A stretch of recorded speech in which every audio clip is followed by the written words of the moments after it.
A returning guest to the show. Not only is he a former Cup Series driver, also quite a racing resume, and now a candidate for Congress up in Maine in the 2nd Congressional District. But we've got a lot to talk about with him tonight. We are happy to be joined again by Austin Theriault. Austin, welcome back to the show. How are you tonight? I'm doing good, Miles. Thanks for having me on again. Pleasure. So not only are you a political candidate right now, but you're also jumping back in the driver's seat next week up at Oxford Plains. So we got a lot to talk about tonight. Let's jump right into things first and foremost. Tell us a little bit about getting back in the driver's seat next week up at the Oxford Plains Speedway. Well, Oxford Plains Speedway has always been one of my favorite tracks to race. I've spent a lot of time there racing as a kid, and we're going to head back. Obviously, it's for an awesome cause. Some of some of the listeners may or may not be aware, but Maine suffered a mass shooting last year in Lewiston. Over a dozen people passed away, and unfortunately, and we're trying to honor them. We're also trying to make sure that the victims and their families are taken care of. So I'm going to get back behind the wheel and do this race so we can raise some money for charity. And like I'd mentioned, all the funds that we're raising for this race, we're going to make sure that it's donated to the foundation and the nonprofit charity that's donating money and services to the families that are affected by that terrible tragedy. So I've done this before. I did something similar to it last year when I raced the Oxford 250, and we raised money for the Travis Mills Foundation. Very similar, but obviously this is certainly close to home for a lot of us here in Maine, especially those families that were affected by it. So, hoping we can have a good time. We can bring some people out to the racetrack to enjoy, the fall weather in Maine.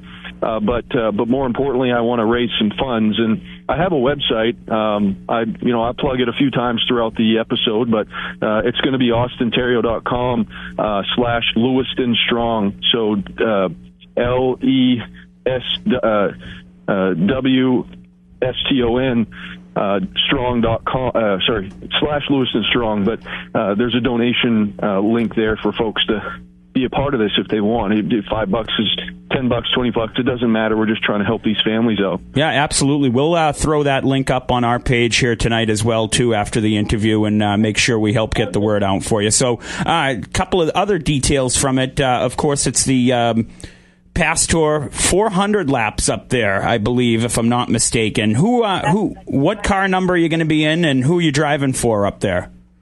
Well, I'm still working on it. I've got a couple folks that want me to drive, and we're just trying to work out logistics right now.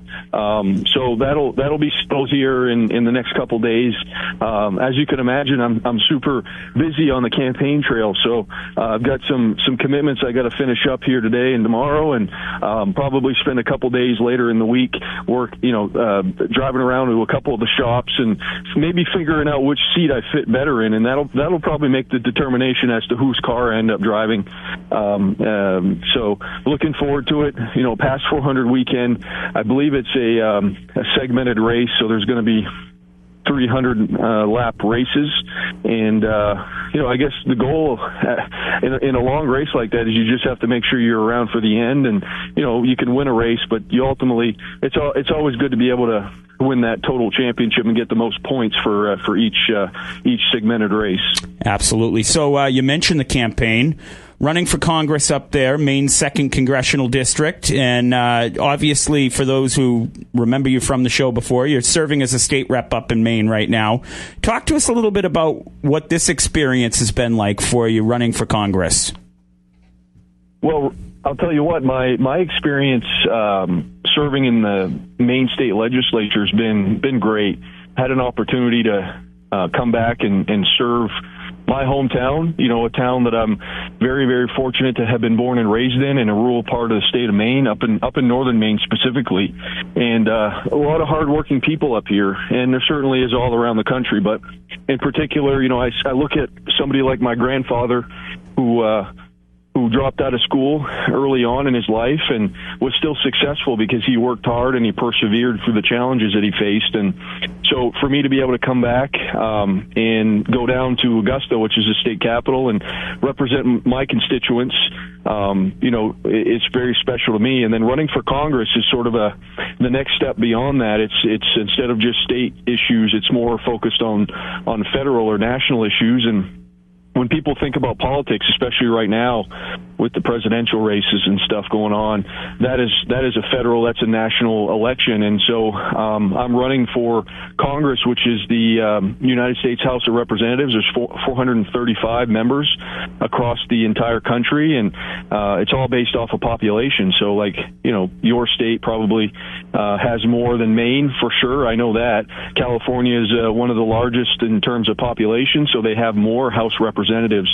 Maine has 2, so Maine's a smaller state, but we still want a voice in Washington, and that's what I'm running to be that voice. If you were to get elected, does racing have to take a back seat for the time being, or would you still like to get out there a few times a year? The person that I think you can look at as an example that he continues to race despite serving as the governor is Phil Scott, who's the governor of Vermont. Phil's been a longtime competitor at Thunder Road up in Vermont. I've raced there many times, and I've raced against him many times, and he's serving as governor and continues, and I think he's running for another term. So it's possible, but you can't make it your full priority. I do mentor and manage from a business perspective some drivers who I'm trying to make sure that they're successful and that they grow into great drivers who understand not only the mechanics of the race cars, but also understand the mechanics of what it means to be successful with sponsorship and marketing and all that. So that's the business that I continue to have and continue to run, even with my political endeavors. But I'll tell you what, running for Congress takes a lot of time, probably more time than I ever expected. But it's for a good it's for a good reason. And what adds to it is Maine is such a big state in terms of the land mass and how many square miles it is. So, I can drive from one end of the district to the other end of the district, and it literally could take me 7 hours.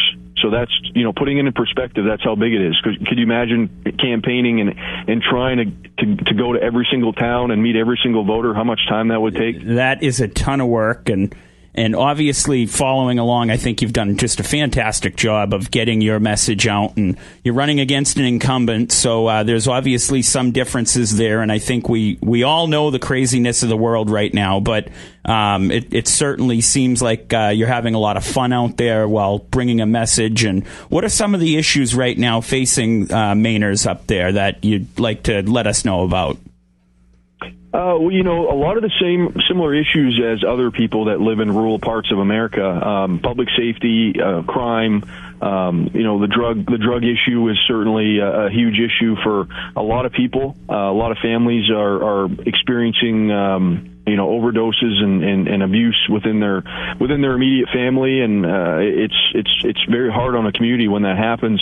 That's related to the immigration crisis. So it's something that I want to make sure we can protect our borders and we can have legal immigration into our country. So people want to come here and live the American life and chase the American dream. We want to be able to make sure they do so, but we have to make sure the laws are protected. And then the economy. The economy is always number one, I think.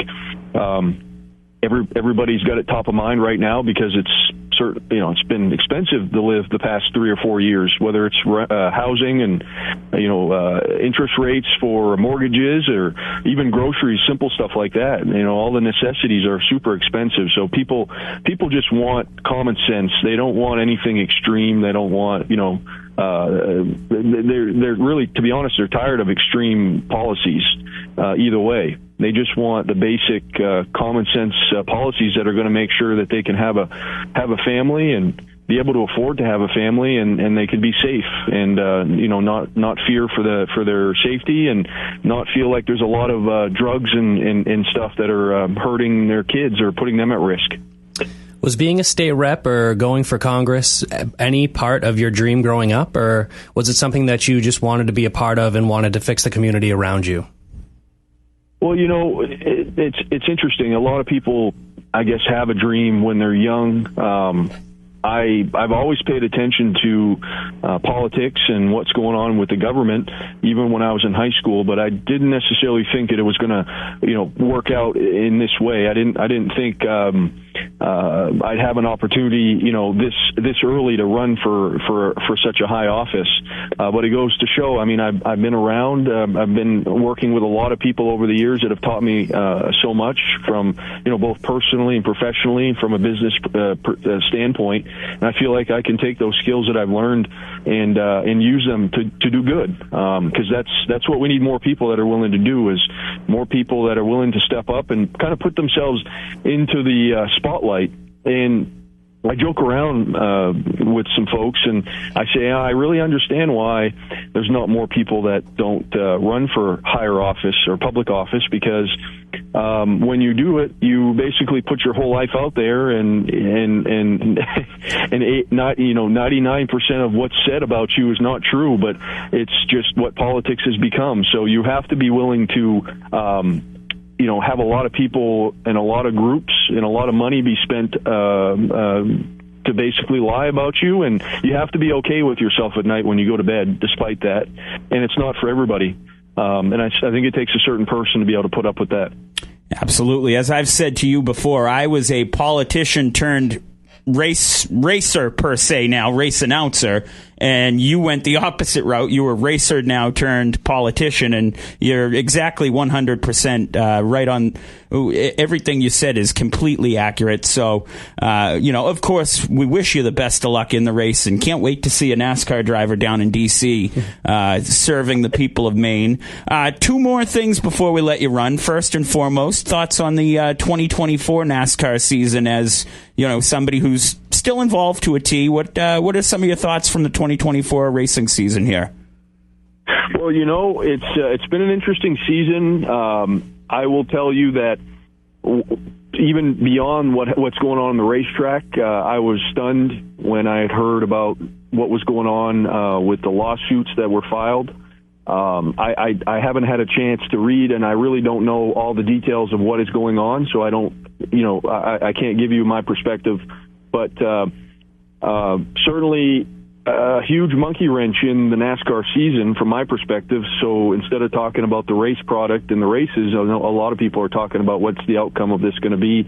And so that'll, we'll have to see. But Talladega was, I thought it was a good race. I thought there was a lot of side-by-side racing. But, I can't tell you who I'm going to pick for the championship, though, because I feel like if I pick somebody, then somebody's going to get their power rankings messed up. So I don't want to make a prediction, but let's just say let's hope that the team that's been the most. I like it when a team that's been the most consistent wins the championship. It's always great when you have a surprise winner at the last race, but I'm somebody that believes that the champion should be rewarded for having consistency. So whoever that is, as we wrap the season up, I'm going to be rooting for them. Excellent. So one more time, too, give us the information about the Pass Tour race coming up next week, and then give us the information about how folks can learn more about your congressional race. Absolutely. So I was actually, I had the website pulled up as we were talking, and as it relates to the charity race that we're going to be doing coming up next week, we're looking for donations that are going to be given to the families of those that were affected by the mass shooting last year. We're coming up on 1 year, so if people want to be involved with that, I'm going to be back on the racetrack racing the Pass 400 weekend. I believe it's Saturday and Sunday. They can go to austintheriault.com/Lewiston Strong, and there may be a link on there if you just search up my name and find my website. You might be able to find a link. And then in terms of my political campaign, there's a different website for that. It's Austin for Maine, MAINE. Don't forget the E at the end.com. And you can learn a little bit more about my campaign and why I'm running for Congress to bring balance and less extremism to a political system that's really gone off the rails. Absolutely. Common sense is my favorite word, and it's few and far between in politics right now. And to see somebody like you with common sense running is refreshing and a breath of fresh air. So best of luck coming up in a couple of, not only at Oxford next week, we'll probably see her up there, but best of luck with the election coming up the beginning of November as well. Austin Theriault joining us here tonight. Appreciate the time. Thanks, guys. Thank you.